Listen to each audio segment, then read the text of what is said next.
Walang galos at hindi umano natakot si US President Donald Trump matapos muling makatakas sa umano'y panibagong tangkang pananambang sa kanyang buhay sa gitna ng White House Correspondents' Dinner sa Washington, D.C., USA noong April 25.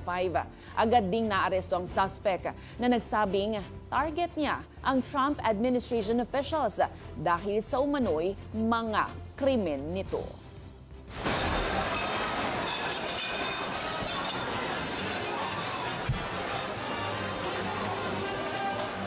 Pasado alas 8 ng gabi ng April 25, nagulantang ang Hilton Hotel sa Washington, D.C. nang madinig ang malalakas na putok. Dahilan upang ilikas si US President Donald Trump mula sa White House Correspondents' Dinner. Sa ulat ng Secret Service, nagtangka umanong sumugod at lumusot sa security ang isang gunman. Nagpaputok ang suspect ng ilang round ng baril pero napigilan rin. Matapos ang insidente, humarap sa isang press conference si Trump upang pasalamatan ang mabilis na aksyon ng security agents. This was an event dedicated to freedom of speech that was supposed to bring together members of both parties with members of the press. And in a certain way it did. Hindi na itinuloy ang dinner para sa mga mamamahayag, pero sabi ni Trump ay ire-reschedule na lang ito.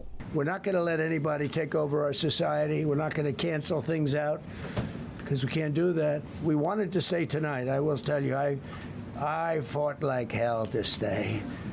But it was protocol. Nahuli ang 31 anyos na suspect na kinilalang si Cole Thomas Allen mula California na inaasahang kakasuhan sa Washington, D.C. ngayong Lunes. Ayon sa US media reports, iniimbestigahan na ang posibleng anti-Trump sentiment bilang motibo sa pamamaril.